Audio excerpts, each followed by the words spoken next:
Okay, last section in Chapter 8 is writing and graphing exponential decay functions. So we're going to use what we learned in Section 8.5 to help us with the first couple of examples. Tell whether it represents an exponential function, and if it does, write the rule. So remember, an exponential function is in the form a times b to the x, where a is the initial value when x is 0 and b is the pattern. So our initial value on this one is 1/3. Now let's see if you multiply by the same thing every time. That would make it exponential. And it looks like you're multiplying by 3 every time, so this would be an exponential function. Y equals 1/3 times 3 to the x. For b, our initial value is 1. Is the function being multiplied by something, the same thing every time? We don't say division, so it looks like it's being divided by 4, but we are going to say it's being multiplied by 1/4. We don't use the division. And it is being multiplied by 1/4 every time, so our pattern would be y equals 1 times 1/4 to the x. You don't have to write that 1 there if you don't want to. I'll say, okay, so graph 1/2 to the x and identify its domain and range. So we're going to go from -2 to 2.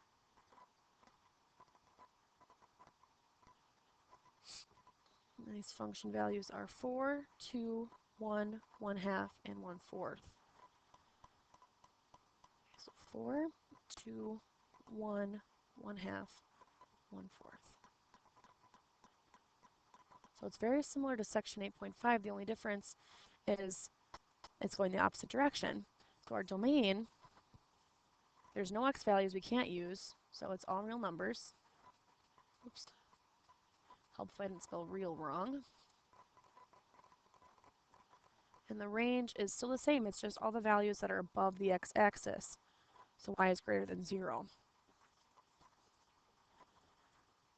Okay, so let's compare these graphs. We just did y equals 1/2 to the x, so let's just pop that one up there first. Don't have to graph that one again, or figure out what the points are at least. Okay, so let's do y1 and y2.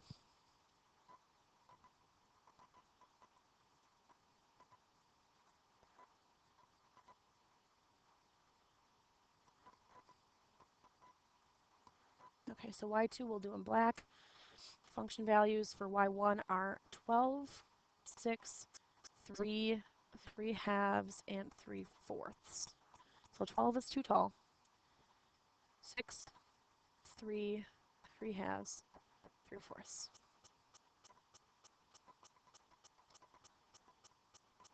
And we'll do y2 in red.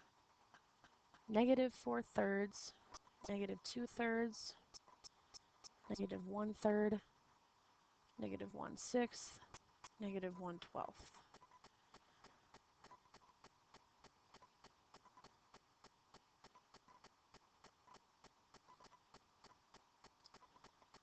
Okay, so this one looks pretty gradual.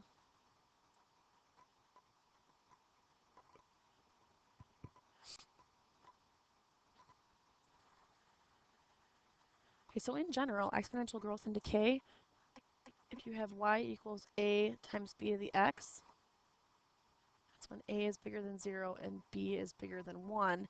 That's our exponential growth.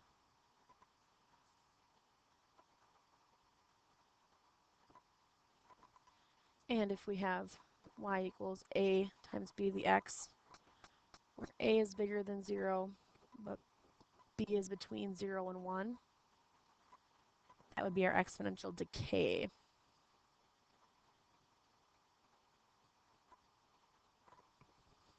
So that b really makes all the difference between whether it's exponential growth or exponential decay.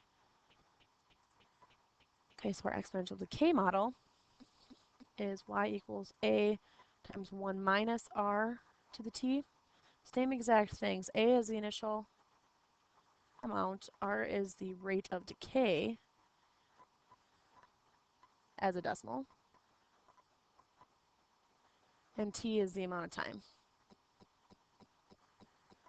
So using that model, write a function for the number of acres of ponderosa pine trees that decrease by 5%. Write a function that models the number of acres of ponderosa pine forests over time. So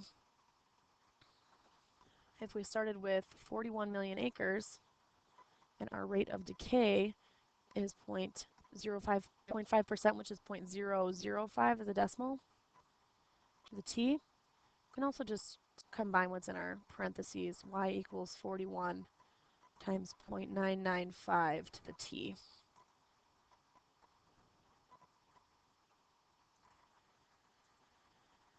To the nearest tenth, how many million acres of ponderosa pine forest were there in 2002? So we need to figure out how many years have passed.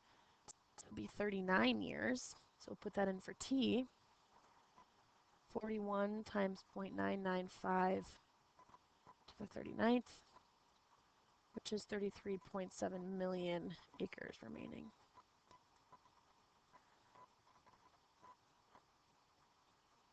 And that was it for Chapter 8, and that was 8.6.